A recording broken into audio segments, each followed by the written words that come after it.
In 1870, a traumatized Civil War veteran suffering from PTSD and schizophrenia shot and killed a man in the streets of London. After going through his trial in court, he was deemed not guilty due to insanity. So instead of a prison, he was admitted into an insane asylum for life. With nowhere to go and with a mind that haunted his daily existence with hallucinations and memories of the war, he escaped into the world of books, which soon completely covered the walls of his cell. And after 10 years of this new life, he opened one which contained a pamphlet that would change his life forever. It was calling for volunteers to aid in compiling what was then called the New English Dictionary on Historic Principles, the greatest undertaking in the history of the English language. And he could be a part of it.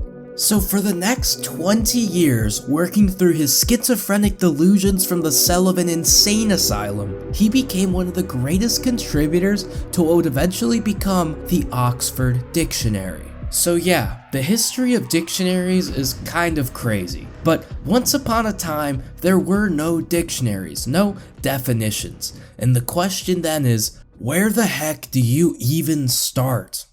Well, for almost all of human history, words went completely undefined.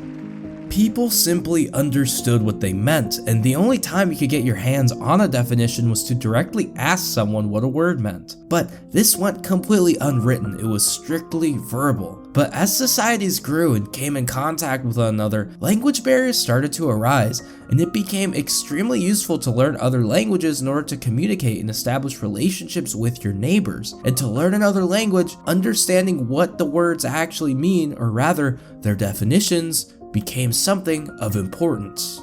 Ancient Mesopotamia is known as the earliest civilization in the history of man, and it also happens to be the earliest known place where dictionaries were created over 4,000 years ago. These early lexicons were essential tools for scribes, helping them decipher the complex languages of the time. Fast forwarding thousands of years later, in ancient Greece and Rome, scholars like Aristotle and Pliny the Elder compiled lists of words and their meanings, laying the groundwork for the dictionaries of the future. The word dictionary itself originated from an English fellow called John of Garland in the year of 1220 when he wrote a book on Latin diction. But this was nothing like a dictionary. He simply outlined correct phrasing and wording for the Latin language. After his book, it took 300 years in the year of 1582 for a non-alphabetical list of 8,000 English words to be published by another English fellow named Richard Mulcaster. But then, just 22 years later, the first alphabetical ordered English dictionary was published by a separate author. Now, these two dictionaries kickstarted a race to now define the English language. Over the next 50 years, a total of 5 dictionaries were published, each of which tried to not only define more words, but to define them more definitively, which is a whole nother can of worms we will get into later. There was also controversy around which way was the best to organize a dictionary, alphabetically or by topic, meaning, for example, that all definitions of animals would be together in the same section of the book rather than scattered throughout in the order of the alphabet. But in 1755, the first modern dictionary of the English language came to be. Written by Samuel Johnson, it was so groundbreaking that many mistakenly think he actually wrote the first dictionary. According to some, it's considered quote-unquote a masterwork, but since it's just a dictionary, I'm not quite sure how that works, but I digress. But either way, this dictionary remained the definitive dictionary of the English language for the next 150 years. But in the United States, a revolution was occurring. 2 years after the start of the Revolutionary War, a boy was born in West Hartford, Connecticut. Little did his parents know that his work would teach 5 generations of American children how to read and how to write, and he would redefine how English was spoken in the United States. The boy's name was Noah Webster. After going to college and landing his first job, he came to the conclusion that the English language had been corrupted by the British aristocracy, and that studying Greek and Latin wasn't necessary for studying English. And with the same sentiment that fueled the founding fathers during the Revolutionary War, he felt that Americans should also separate from the British in language. And with this, he was about to start his own revolution for how Americans spoke English.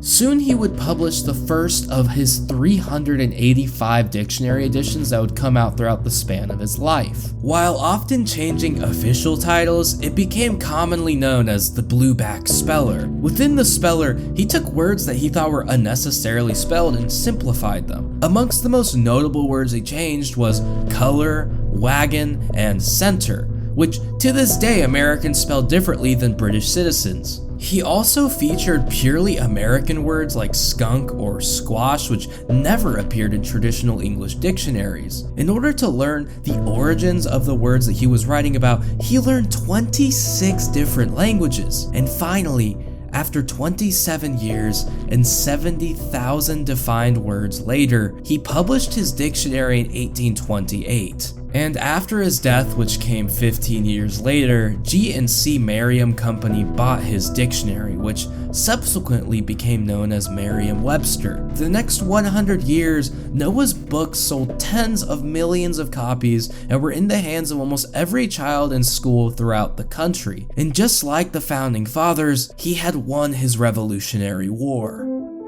Meanwhile, back in England, unrest was growing with the fact that there had been no dictionary of the English language published for over 100 years. As the Industrial Revolution swept across Europe, the concept of nation-states with their very own distinct cultures and languages started to solidify, and the need for standardized language became ever more pressing than ever before. The first quote-unquote modern dictionary had started to show its time, and they felt like it was necessary to not only define as many words as possible, but to take on the entire English language as a whole. Not a single word or stone must be left unturned.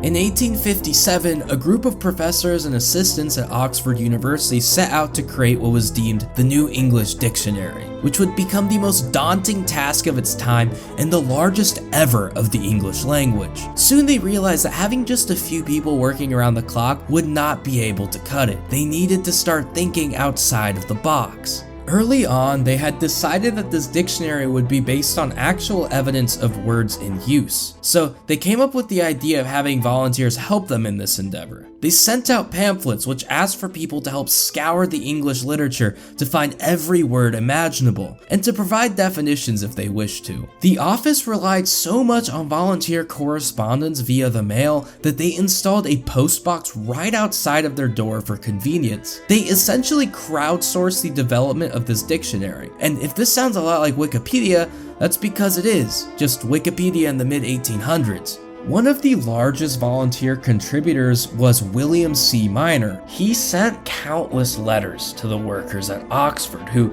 essentially became pen pals with this gentleman who was kind enough to volunteer so much of his time to help their cause. But behind the ink of his letters lay a dark secret. William was not the distinguished scholar that he appeared to be. In fact, he was a murderer who corresponded with the linguists in Oxford from the Broadmoor Insane Asylum in Berkshire, England. As he dumped more time and commitment into the project, he gradually became one of the biggest contributors to the dictionary throughout the time of its development. The project was originally estimated to take around 10 years and to contain only 4 volumes. Instead, by the end of the journey, the dictionary had spanned 10 volumes containing 250,000 words, and its final piece released in 1928. This dictionary took over half a century to complete.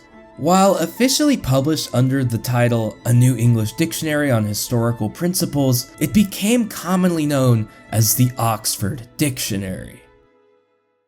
With this gargantuan project completed, there was no need to ever create another dictionary fully from scratch. People would simply just update older and established dictionaries from Merriam-Webster or Oxford, a process which became instantaneous and significantly easier to crowdsource with the advent of the internet. One dictionary which has increasingly gained value in the age of the internet is the Urban Dictionary, which has a similar sentiment to Noah Webster's, that being that it's all based around words that aren't traditionally in dictionaries, and these words being slang. If you are on TikTok and come across a post that mentions mewing, you can't go to Oxford for that. Instead, the Urban Dictionary is the place. But Unlike Wikipedia, which people volunteer their free time to edit for the greater good of human knowledge, Urban Dictionary is fueled by a different core drive, that being recognition and fame. The way that this dictionary determines what definition is the best is by a voting system of likes and dislikes, and the creator's name is slapped right on top of that definition. The voting system they have makes it an extremely unique kind of dictionary, almost one of a kind. And this voting system makes sense. People simply vote on which definition is best. But then that begs the question, how do other dictionaries determine that their definition is the best and most definitive of all of the definitions? Well, to answer that question, we need to get one uncomfortable thing out of the way. The entire concept of a dictionary is insane. Now, after hearing that, maybe you think I might belong in a mental asylum, but before you judge me, I want you to think of what a phone is. You are probably pretty confident in that idea as you use one every day, and maybe you even use it for most of your day, which I really hope isn't the case. Unless you're using it to help land a job by learning a brand new skill with Skillshare. Over 60% of hiring managers believe that online certifications are just as valuable as traditional methods, which cost way more money than a Skillshare membership, especially if you use the code annual30AFF, which will get you 30% off. There is a reason why over 12 million people use Skillshare to take any of their 30,000 plus courses. So if you like learning new things, click the link at the top of the description to get started. And now back to why dictionaries are insane. So you think you know what a phone is, right? Well, here's how Merriam-Webster defines one. A device by which sound, such as speech, is converted into electrical impulses and transmitted, as by wire or radio waves, to one or more specific receivers. Likely you feel like you know even less about what a phone is now, which is odd, isn't it? Because a definition should, by definition, do the exact opposite. And this paradoxical effect happens far more often than it should when looking up the definitions of very basic things. But this is all because dictionaries are trying to do the impossible, and that is to act like an objective authority on something that is 100% subjective. I mean, just think about it for a second. They define words with more words that all have their own definitions, which are also composed of words with definitions, and so on so forth. Dictionaries are literally closed feedback loops which are held up by absolutely nothing other than themselves. And the people who write dictionaries are fully aware of this fact. How do I know this? Well, because they use the same exact language that's used to write scientific papers. Distanced, no emotions, large and complex words that usually require you to look up their definitions just to understand the definition of the word you're originally trying to know. Why?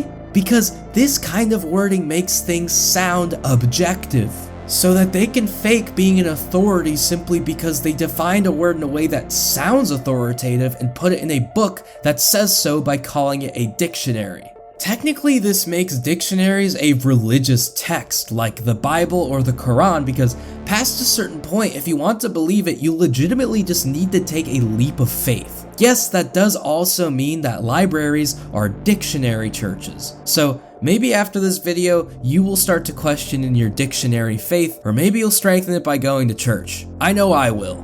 So that's the strange story of dictionaries. And this is Salt and Pepper Economics, where we cover fascinating stories just like that one for all of the things that we take for granted. And now, you know the story of dictionaries. Thanks for watching, and I'll see you in the next video.